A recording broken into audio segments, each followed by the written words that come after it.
Hi everyone, so this is the continuation of the last video lecture. इसमें हम discuss कर रहे हैं कि सेरेब्रल पाल्सी की क्लासिफिकेशन को हमने मूवमेंट की बेस पे पढ़ लिया। एनाटॉमिकल क्लासिफिकेशन होगी। अब हम फंक्शनल क्लासिफिकेशन देखेंगे कि उसके फंक्शन कितने ज़्यादा लिमिटेड हैं। उसके लिए हमने GM-FCS एक सिस्टम डिज़ाइन कर लिया जिसमें 5 ग्रेड्स होंगे, और जैसे जैसे आपका ग्रेड बढ़ता जाएगा सेवेरिटी ऑफ डिजीज़ बढ़ती जाएगी, यानी कि उसकी मूवमेंट, उसका चलना फिरना बच्चे का कम होता जा रहा है। बीमारी उसकी ज़्यादा हो गई है तो वो चल फिर नहीं सकता। अब हम देखते हैं कि ग्रेड 1 में क्या कंडीशन प्रेज़ेंट होती है। ग्रेड 1 में वो इंडोर भी चल रहा है, आउटडोर भी चल रहा है, उसकी स्टेयर क्लाइंबिंग भी हो रही है, कोई मसला नहीं है, ठीक है? यानी कि अभी उसे बहुत माइल्ड केस है सीढ़ी का वो बच्चा। वो आप उसका फिज़ियोथेरेपी वगैरह करवाओगे तो वो सही भी हो सकता है। इन सब ग्रेड्स में हम डिस्कस करें बेसिकली 3 चीज़ों को कि क्या वो इंडोर चल सकता है, आउटडोर चल सक रहा है, स्टेयर क्लाइंबिंग कर सकते हैं। इनकी बेसिस पर हमने ये ग्रेड्स बनाए हैं। पहले ग्रेड में सब कुछ ठीक था, दूसरे में क्या हो गया कि इंडोर भी चल रहा है, आउटडोर भी चल रहा है, लेकिन जब वो सीढ़ियाँ चढ़ता है, उतरता है, तो उसे किसी सहारे की ज़रूरत पड़ती है। रेलिंग का सहारा चाहिए होता है उस बच्चे को, ठीक है? अभी भी वो खुद से चल रहा है लेकिन विद सम पैसिव असिस्टेंस। लेकिन अनइवन सरफेस पे उसके लिमिटेशन आ सकते हैं। लिमिटेशन का क्या मतलब है कि वो इतना ज़्यादा चल नहीं सक रहा या उसे किसी और सहारे की ज़रूरत पड़ती है, ठीक है? ग्रेड 2 में ये सिनेरियो बनता है। कि अभी बच्चा इस कंडीशन में है कि वो चल फिर रहा है अंदर-बाहर, लेकिन जब वो सीढ़ियाँ चढ़ता है तो उसे किसी सहारे की ज़रूरत पड़ती है। लेकिन ग्रेड 3 में आके वो अंदर-बाहर भी इवन सरफेसेस पर भी नहीं चल पाता, उसे किसी न किसी डिवाइस की ज़रूरत पड़ती है, असिस्टिव डिवाइस। अब ऐसी क्या डिवाइसेज़ होती हैं कि जिसकी वजह से आप चलने-फिरने में मदद आपको दें? वो होते हैं आपके पास कैन्स, क्रचेस, ठीक है? इस तरह की डिवाइसेज़ वो यूज़ करता है बच्चा। और अब देखो, जब वो चल फिर ही नहीं सक रहा इवन सरफेस पे, तो ऑफ कोर्स स्टेयर क्लाइंबिंग में तो उसे और मुश्किल आएगी। तो उसके लिए उसे कोई मैनुअल व्हीलचेयर्स यूज़ करनी पड़ती हैं। देखो, सब पहले ग्रेड में बिल्कुल ठीक था, चल फिर रहा था। दूसरे ग्रेड में सिर्फ सीढ़ियाँ चढ़ने में मसला आया। तीसरे ग्रेड में उसको इवन सरफेसेस पे चलने में भी मसला आ गया, तो स्टेयर क्लाइंबिंग में तो और ज़्यादा मुश्किल आनी थी। उसने व्हीलचेयर यूज़ कर ली। ग्रेड 4 में वो बच्चा इस कंडीशन के साथ आ रहा है कि वो थोड़े से डिस्टेंसेस पर भी नहीं चल पाता, और उसे बहुत ज़्यादा रिलाई करना पड़े किसी भी असिस्टिव डिवाइस पे, कोई भी जो व्हील्ड यानी कि टायर्स वाली, जिसमें वो खुद एफर्ट अपनी कम लगाए और डिवाइस उसकी ज़्यादा मदद करे। तो इतना सीवियर वो ग्रेड 4 में आप उसे ग्रेड दे दोगे।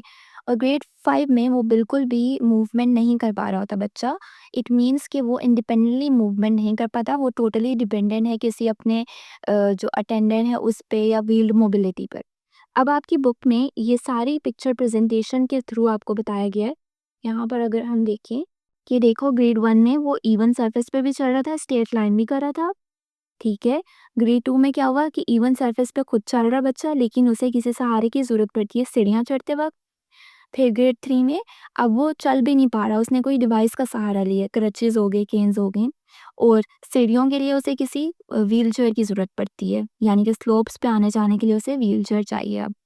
ग्रेड 4 में क्या हुआ था कि अब वो शॉर्ट डिस्टेंसेस चलता था, यानी कि उसकी जो कंडीशन इतनी सीवियर है कि उसे कोई अ, हाई टेक्नोलॉजी कह लो, डिवाइसेज़ की ज़रूरत पड़ रही है, और ऑफ कोर्स जो सीढ़ियाँ वगैरह वो तो फिर नहीं चल पाएगा।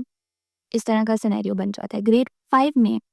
और यहाँ पर देखो, ग्रेड 4 में अभी भी वो खुद अपनी मदद कर रहे हैं, जो भी डिवाइस है उसे खुद ऑपरेट कर सकता है। लेकिन ग्रेड 5 में आकर वो बिल्कुल खुद से कुछ भी नहीं कर पा रहा, ना तो वो चल पा रहे हैं, ना उस डिवाइस को कंट्रोल कर पा रहे हैं। वो टोटली किसी पर डिपेंडेंट हो गया है, ठीक है? उसके साथ कोई ना कोई अटेंडेंट होगा। तो जो मोस्ट सीवियर आपके पास लेवल आ गया कि ही कांट मूव हिमसेल्फ, ठीक है? तो इस तरह से ग्रेडिंग है। ये आपको आनी चाहिए, पास्ट पेपर का क्वेश्चन भी है।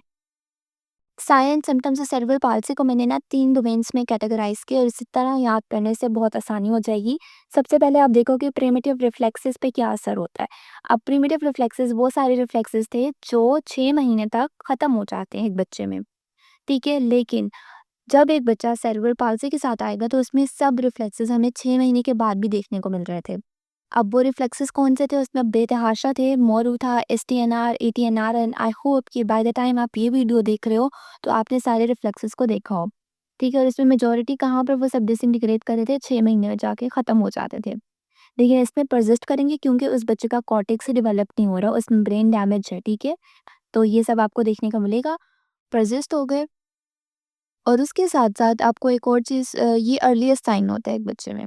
ठीक है। हो सकता है उसके माँ-बाप को ना पता चल रहा हो कि उसके उनके बच्चे की मूवमेंट नहीं हो रही, नेक होल्डिंग नहीं हो रही, लेकिन जब वो ओपीडी में लाएँ और आप उसके रिफ्लेक्सेस प्रिमिटिव रिफ्लेक्सेस को चेक करो, तो वो सब मौजूद हों, तो आपको ये अर्लीस्ट इंडिकेशन मिलेगी कि उसके ब्रेन में कोई डैमेज है। That's it. ठीक है, रिफ्लेक्सेस का पता चल गया। अब हम सेकंड देखेंगे टोन, उस बच्चे की टोन। हमने क्या कहा था कि हमने जब क्लासिफिकेशन की थी तो टोन के हिसाब से स्पास्टिक भी हो सकता था, हाइपोटोनिक भी हो सकता था, इस तरह से। तो अब टोन अगर तो स्पास्टिसिटी में बच्चा है, तो उसकी वजह से आपको डिफरेंट उसकी पूरी प्रेजेंटेशन मिलेगी। अगर उसकी टोन हाइपोटोनिक है, तो उसकी बिल्कुल डिफरेंट केस प्रेजेंटेशन होगी। इसको हम डिटेल में अब डिस्कस करेंगे। जब भी बच्चा हाइपरटोनिसिटी के साथ प्रेजेंट करेगा, यानी कि उसे स्पास्टिक सीपी है, तो आप देखोगे कि जितने भी उसके मोटर माइलस्टोन्स थे ना, अब आपके पास मोटर माइलस्टोन्स कौन कौन से आ रहे थे, जैसे कि हेड होल्डिंग आ जाता है, उसके अलावा वी हैव द रोलिंग, ठीक है, स्टैंडिंग, इस तरह के जो सारे थे वो इसमें जल्दी प्रेजेंट आना शुरू हो जाएंगे। इसका ये मतलब नहीं है कि वो बच्चा बहुत जल्दी प्रोग्रेस कर रहा है, यानी कि बच्चे की ग्रोथ बहुत अच्छी, डेवलपमेंट बहुत अच्छी नहीं है। उस बच्चे में एक एबनॉर्मेलिटी है, उसके मसल्स रिजिड इतना ज़्यादा हैं कि वो उसके हेड को इस तरह होल्ड रखते हैं, या वो खड़ा हो रहा है एक पोजीशन में तो उसकी मूवमेंट नहीं हो पा रही, ये उसकी एबनॉर्मेलिटी है। ठीक है, तो स्पास्टिक सीपी में सबसे पहले तो आपको ये मिलेगा। उसके साथ साथ आप देखोगे कि उसके सारे रिफ्लेक्सेस एग्जैजरेट कर रहे हैं, और ये जो आपके पास क्लोनेस वगैरह की चीज़ें भी आपको मिल सकती हैं, बट वो लेटर ऑन मिलती हैं। अर्ली लाइफ में इतना ज़्यादा हमने जैसे देखा था प्रिमिटिव रिफ्लेक्सेस होते हैं, तो जब प्रिमिटिव रिफ्लेक्सेस चले जाते हैं उसके बाद आप क्लोनेस वगैरह को अच्छे से फाइंड आउट कर सकते हो। यानी कि बच्चा अगर ओपीडी में आ रहा है 1 साल के बाद, तो हो सकता है फिर आपको क्लोनेस और इस तरह हाइपर रिफ्लेक्सिव स्टेट्स मिले। ठीक है? उसके साथ क्या हो जाएगा कि उसके पेरेंट्स हिस्ट्री देंगे कि ये बच्चा क्रॉल सही से नहीं करता, यानी कि वो उसकी क्योंकि मसल अकड़े हुए हैं ना, तो वो पोजीशन ही नहीं बना सकता शायद, ठीक है? या उसमें मसल अकड़ने की वजह से वो बैठ नहीं सकता सही से, वो अपने फोर लिम्ब्स को उस तरह से ले पोजीशन नहीं कर पा रहा, तो उसकी वजह से वो अनयूजुअल मीन्स ऑफ वॉकिंग या unusual means of crawling adapt कर लेता है। और उनमें हमारे पास सबसे कॉमनली जो देखने को मिल रहा है उसमें बनी होपिंग आ जाती है। वी हैव उसके अलावा we have combat crawling and bottom scooting, ये 3 कंडीशंस के नाम है। इन पिक्चर्स में आपको देखने को मिल जाएगा कि इसमें क्या-क्या पोज़ीशंस बन रही हैं। किसी का बच्चा जो है वो अब चलने की एज में आ गया, ठीक है? तो उसकी गेट पैटर्न क्या होगा, सिज़रिंग गेट मिलेगी। आगे जाके हम देखेंगे कि कौन-सा मसल स्पास्टिसिटी में जाता है कि सिज़रिंग गेट पैटर्न बन जाता है, बट दिस इज़ इनफ कि आपको नाम पता हो कि अगर स्पास्टिक सीपी का बच्चा है तो उसमें प्रेज़ेंटेशन आपको सिज़रिंग गेट की मिलेगी। और साथ में एक और साइन भी होता है कि उसने जो अपनी मुट्ठी होती है वो मसलसल अपनी ना मुट्ठी बंद करके रखता है, बिकॉज़ उसके मसल उसी स्टेट में, उसी पोज़ीशन में स्पास्टिसिटी में चले गए, अकड़ चुके हुए हैं, वो बच्चा अपनी मुट्ठी को नहीं खोल सकता। दूसरा सिनेरियो हमारे पास आ जाता है हाइपोटोनिसिटी का। हाइपोटोनिसिटी टोन है नहीं मसल्स में, ठीक है? मूवमेंट क्या होगी, बिल्कुल भी अनकंट्रोलेबल होगी। वो बच्चा जहाँ पर अपना बाजू आप उसका रखोगे वो वहीं पे छोड़ देगा, मतलब उसने ढीला-ढाला अपने पूरे बाजुओं को, टाँगों को छोड़ा हुआ है।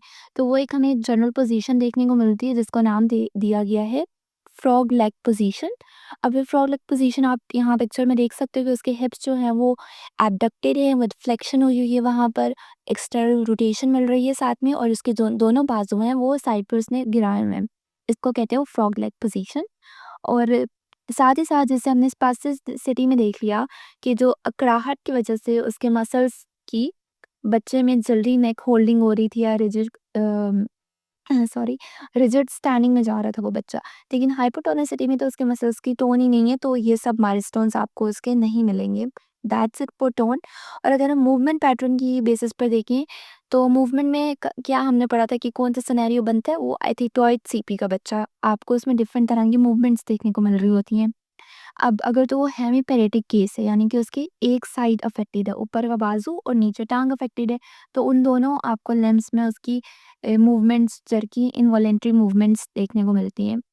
तो इस तरह से आप इसके साइन एंड सिम्टम्स को कैटेगराइज करके अच्छे से याद कर सकते हो। जैसे कि हमने एग्जामिनेशन कर ली, हमने देख लिया कि हमें उसमें कुछ ऑब्जर्वेशन पर टोन के मसले मिलेंगे, रिफ्लेक्सेस मिलेंगे। फिर हम इस चीज़ को एवेलुएट कैसे करते हैं, उसके लिए हमारे पास एक तो लैब फाइंडिंग्स आ सकती हैं, अल्ट्रासाउंड करवा सकते हो क्रेनियल, एमआरआई की रिपोर्ट होगी आपके साथ, और इसके साथ-साथ आप उसकी ग्रॉस जो मोटर फंक्शंस हैं उसको चेक कर रहे होते हो विद असेसमेंट, जिसको हम कहते हैं जनरल मूवमेंट असेसमेंट की जाती है। बच्चे में, तो उसके ज़रिए हम इवैल्यूएट कर रहे होते हैं। अब जो बेसिकली सेरेब्रल पाल्सी है ना, इसमें एमआरआई, अल्ट्रासाउंड पे जाने से पहले भी आप उसके फिज़िकल साइन एंड सिम्पटम्स को देखकर ही डायग्नोसिस बना रहे होते हो। तो बहुत ज़रूरी होता है फिज़िकल थेरेपिस्ट को पता होना कि कौन-कौन सी माइलस्टोन्स किस एज में आने चाहिए थे, क्या यहाँ पर डिले हो रहा है, क्या चीज़ जल्दी आ रही है और जल्दी आने की रीज़न क्या है, कहीं मसल स्पास्टिसिटी वजह से की रीज़न तो नहीं है कि उसने वो माइलस्टोन जल्दी अटेन कर लिया है। तो ये सब कुछ बहुत इंपॉर्टेंट था। अब नेक्स्ट में हम इसके कुछ स्पेशल मस्कुलोस्केलेटल एब्नॉर्मैलिटीज़ पढ़ेंगे जो कि सीपी के बच्चे में देखने को मिलती हैं और इसको हमने कैसे विद फिज़िकल थेरेपी ट्रीटमेंट के साथ ठीक करना है। नेक्स्ट वीडियो लेक्चर में इंशाल्लाह इसको डिस्कस करेंगे।